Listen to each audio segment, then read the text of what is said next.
There's a lot of aspects of HR that will always live at the community level. And with our most successful clients, what we find is that they really own the culture piece, and we support behind the scenes. We support on strategy, on execution, and all the little things so they can spend time with their employees on the important stuff. Bridge the Gap in 3, 2.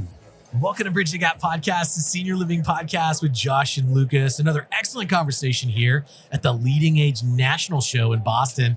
Great friend. Welcome back, Paul Jarvis, Procare HR. Welcome to the show. Thank you, guys. Great to be back. Your whole team is here and enjoying the whole Boston vibes, right? Done some events so far, done some sports outings, right? Yep, we were at the Pats game yesterday. Pretty tight one. Had a great crew out there.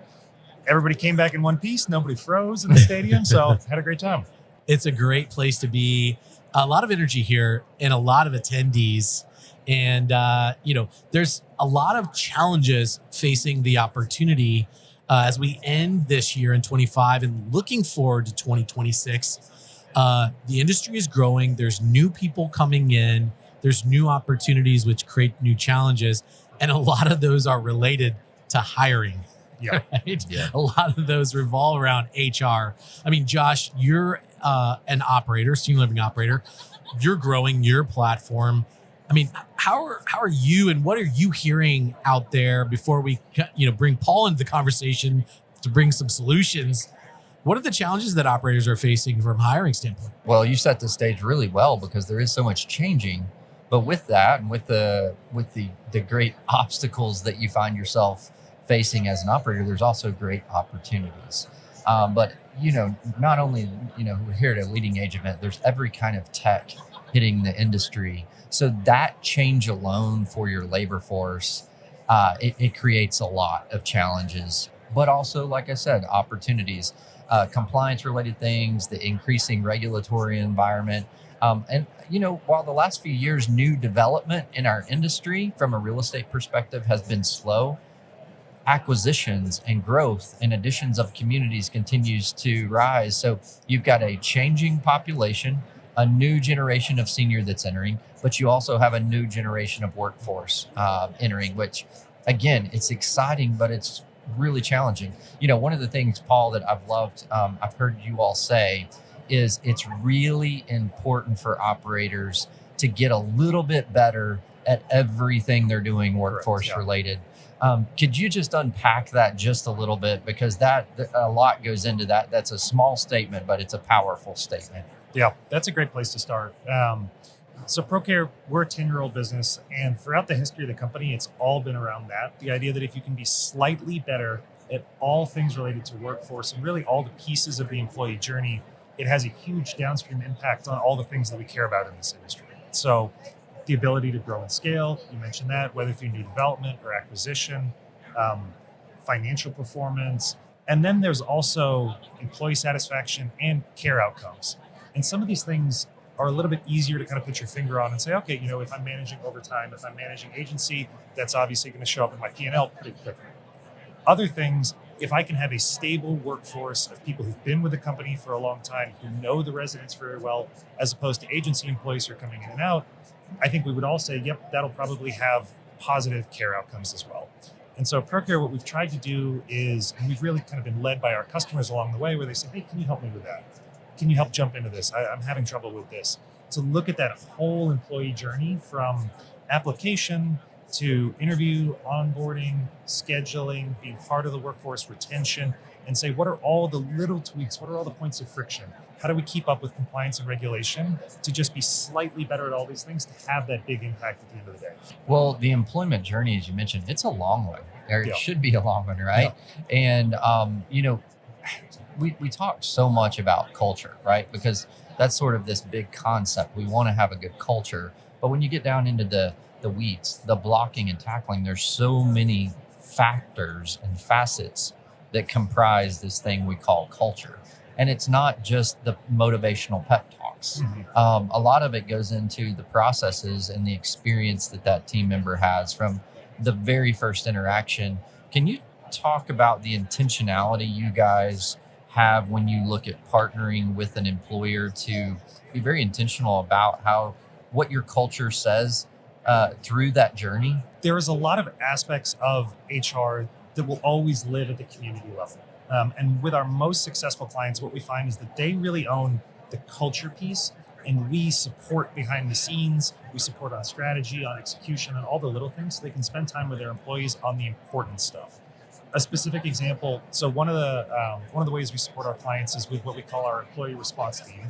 So anytime an employee has a question on their pay stub, on their benefits, things like that, they can reach out to us.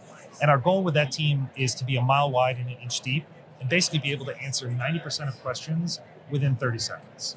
And so, you think about this from a teammate perspective, from an associate perspective, they're super busy, they have a question, it's probably impacting them in a financial way. They just need an answer quickly to get on with their lives. They don't want to have to wait on hold. They don't want you to have to call them back. And so the goal there is to be super responsive around the way their workflow works, around the way their life works. And that's just one way that we've designed it. The other piece I would say is sometimes, with HR, employers can think of HR, or really not employers, like you could conceive HR as a dumping ground for kind of difficult conversations that you don't want to have, or, HR will figure that out, or HR are the bad guys. And really what we want to try and do is say the managers, the supervisors, the employers own the culture. Like our clients own the culture. Procare doesn't tell you what your culture is.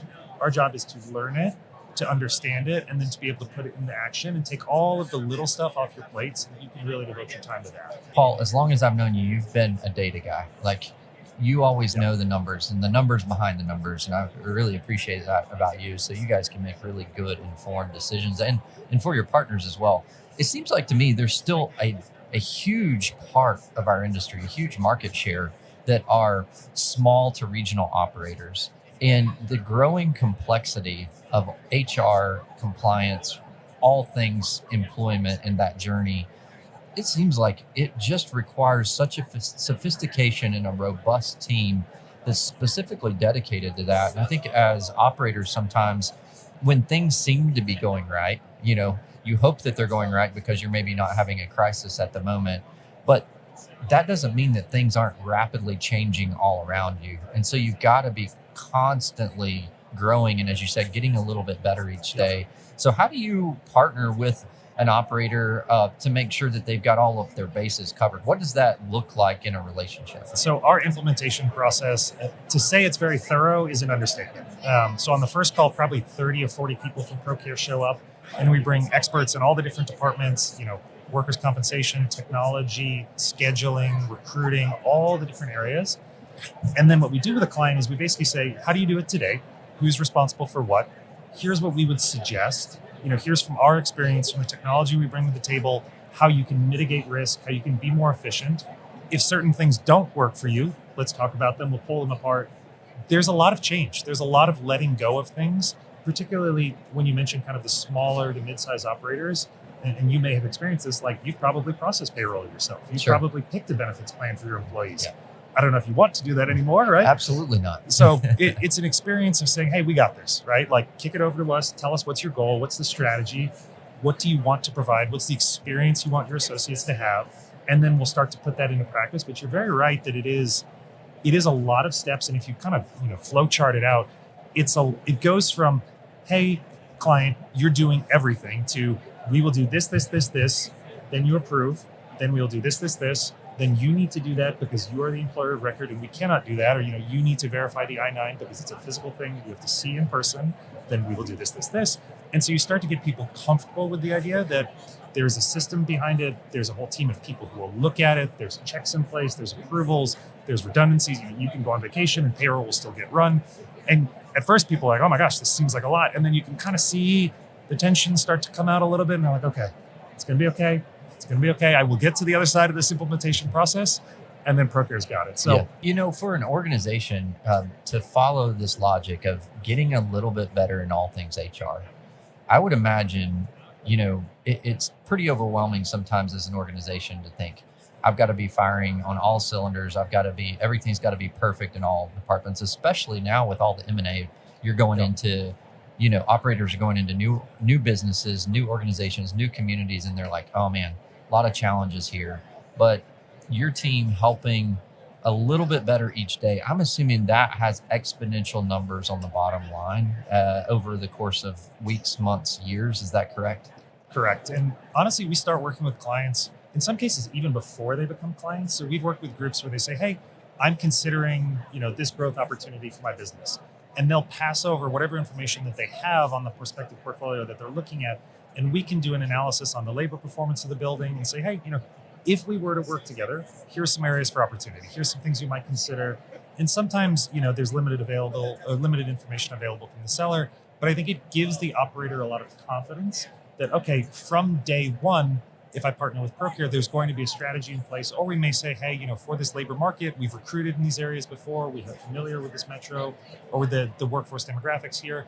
But we can start looking at that stuff and kind of building a plan together even before the deal is done. Yeah. And I think that gives people a lot of, it helps them sleep at night as they're evaluating a deal. Oh, sure. Well, and I'm assuming with the market share you guys have grown to have and the experts you have on your team, there's a lot of benchmarking opportunities to where, again, if you can develop a roadmap to get a little bit better each day, you can set that goal for 6 months, a year out and work towards it. It seems, Lucas, like something that's a huge benefit for our business to be talking about. And, I'm wondering too, with the growth that our industry is poised to have with this next generation of senior coming in and this huge demographic, how much better we're going to have to be and how much more complex our labor is going to be because we have such a shortage on labor. So it's becoming more and more valuable to be able to retain that talent. It's an interesting thing that I've talked about with operators, this idea that, sales and marketing will no longer be the bottleneck theoretically.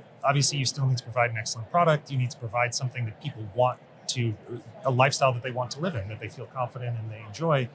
But on the flip side, if you can't secure enough workforce to be able to serve your customers, that may actually become the threshold. And so rather than competing is the wrong word, right? But competing for clients, you're essentially competing for employees and employee loyalty. And that may be the next big bottleneck that we see. Well, that is a really good point because another one of our big partners, Nick Mapp, as we look through the data of the trends in the industry, particularly around occupancy. So to your point, Paul, in the next few years, sales and marketing, everybody's going to be fighting over those good customers and everyone's moving. But according to the Nick Mapp data, we're about to be at full 100% occupancy, theoretically, in the next couple of years. How has Procare HR kind of looked at that and said, you're right, the ball is kind of moving. Like now it's workforce. We need the best workforce to provide the best care to keep these people that want to move into our community, right? So that's the goal, right? Is to help our clients be in a position where they could say, whatever comes, we have a stable workforce, we have a loyal is the wrong word, right? Because you have to earn their loyalty, but we have created a situation where we believe we can meet the demands of our community, of our clients, of our capital partners, because we have developed the workforce that's ready for that.